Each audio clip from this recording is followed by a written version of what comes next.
It's time for Top That Trade. Joining us for that, Knuckman, the Chief Market Strategist for BullseyeOption.com, and Phil Flynn, a Fox Business News contributor. Ready to go, guys? Round number one, tough Fed love.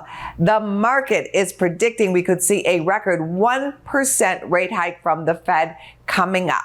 Does that mean weakening or strengthening of the stock market? It's tearing off the Band-Aid. It's about the destination, not the journey. We know that rates are going to top out at 3.5% at the end of the year.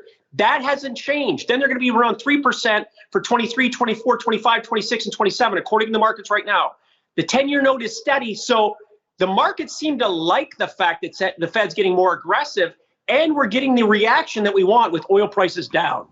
Yeah, but one of the risks that I'm seeing with this interest rate increase is the differential between the interest rates here in the United States versus what we're seeing in Europe. That disconnect does create some problems for the stock market at times. We saw that in 2008 when the prices really got disconnected. We saw a big sell-off in commodities that did hurt some corporate profits for a while. So there could be a rocky road ahead. But I think in general, Alan's right. I mean, 3% interest rate is still at a historically low rate.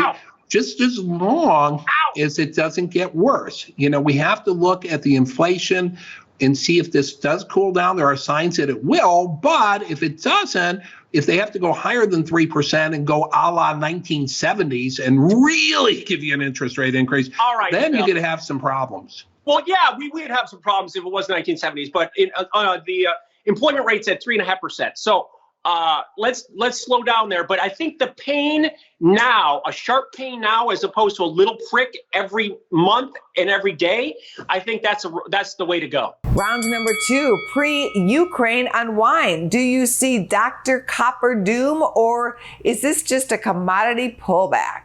Well, the major consumer of copper in the world is still China, and China is still not hitting on all cylinders when it comes to their economy.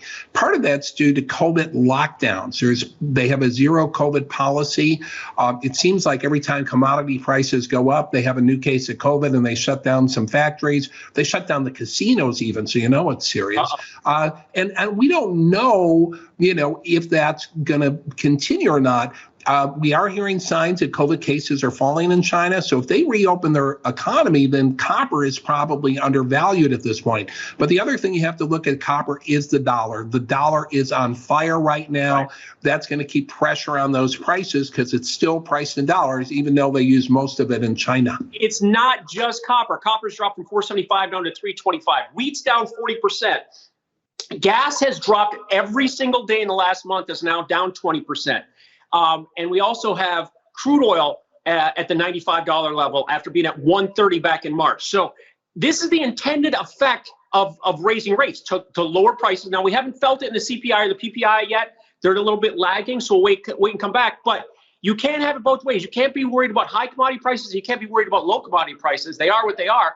But what's important here is under capitalism, lower commodity prices don't translate to the consumer. Exxon is expected from the Wall Street Journal to make a $25 billion profit this quarter. $25 billion profit.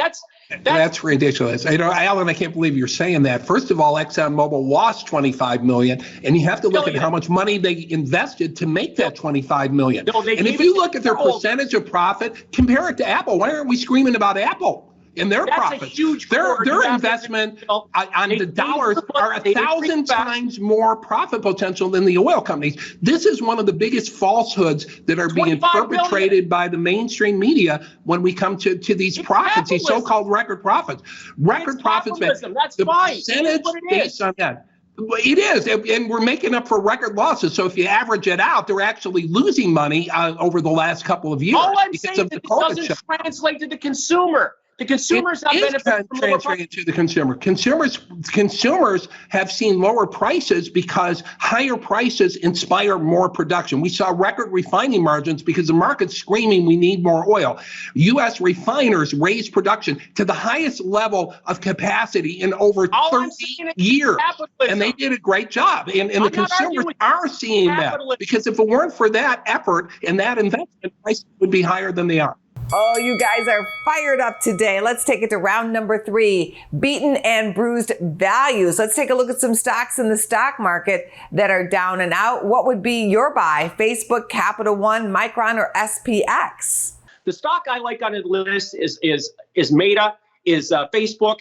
It's dropped so far so fast. Its PE is still 12. They still crank out money. Compare that PE to the S&P of 16. It's undervalued, and there's a gap up above at 250. I like Capital One. I mean, right now the consumers have been squeezed with higher inflation. Obviously, they handle a lot of consumer business, but they're also going to be getting higher interest rates. So the higher interest rates are actually good for these banks and the credit card companies. If you don't have a lot of defaults, they're going to end up making money. So I think because of the fear on the consumer being squeezed a bit, their stock was down, but we think the interest rates will even that out. Most of the bank stocks are going to do very, very well in a rising interest rate environment. Here's your bonus round question for today. I have a good feeling for you guys. Can you name the billionaire who wants to drop off the world's richest list? Is it Jeff Bezos, Bill Gates, or Mark Zuckerberg? I haven't heard this. I'm going to say Mark Zuckerberg, but I'm just taking a shot in the dark. No, it's Bill Gates. The answer is indeed Bill Gates. Always enjoyable. Thank you so much, guys. Go to businessfirstam.com for where to see our show on TV.